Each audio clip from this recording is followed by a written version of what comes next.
Hi, నమస్తే. నేను journalist Nani. మనం ప్రస్తుతం విజయవాడ శివారు ప్రాంతంలో ఉన్నాం.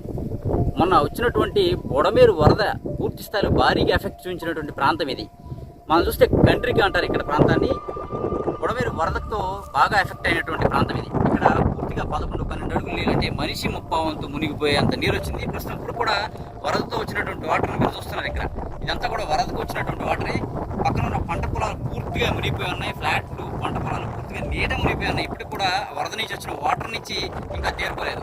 ఇదే సమయంలో ఇక్కడ మనం చూడొచ్చు, అది న్యూజివీడ్ హైవే మనం చూస్తుంది. ఆ న్యూజివీడ్ హైవేకి ఆనుకుని ఉన్నటువంటి ప్రాంతం ఇది, కంట్రీకి అనే ప్రాంతం.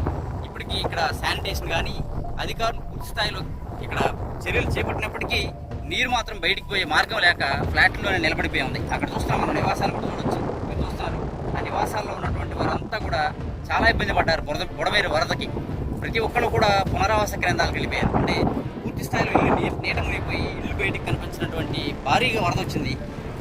వరద వచ్చిన అనంతరం ఇతర ప్రాంతాల్లో సింగనగర్, అజిత్ సింగ్ నగర్, రాజీవ్ నగర్ ఇటువంటి ప్రాంతాల్లో కొంత నీరు తొందరగా బయటికి వెళ్ళిపోయినా ఈ కంట్రీగా శివారు ప్రాంతం కావడంతో నీరు బయటికి వెళ్ళే మార్గం లేక ఇప్పటికి కూడా వాళ్ళంతా కూడా ఈ నీటి నుంచి ఇబ్బందులు ఎదుర్కోవాల్సిన పరిస్థితి వచ్చింది. ఇల్లు అయితే నీటిలోంచి బయటపడ్డాయి, కానీ వీళ్ళు మాత్రం ఈ వరద బాధితులుగానే మిగిలిపోయి ఉన్నారు.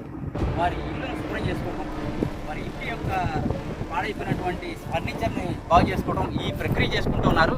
అయితే ఈ హైవే కానుకుని ఉన్న ఊర్లో లోతట్టు ప్రాంతం కావడంతో వరద ఎఫెక్ట్ ఇంకా వాళ్ళు వరద బాధితులుగానే మిగిలిపోయి ఉన్నారు.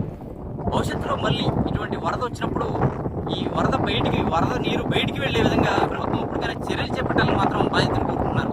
మరి చూద్దాం ప్రభుత్వం ఎటువంటి చర్యలు చేపడుతుందో. ఈ ఇటువంటి వరద వచ్చినప్పుడు నీరు బయటికి వెళ్లే విధంగా ఏదైనా ప్రత్యామ్నాయ ఆలోచనలు చేస్తుందో లేదని కూడా మనం చూడాలి. Thank you.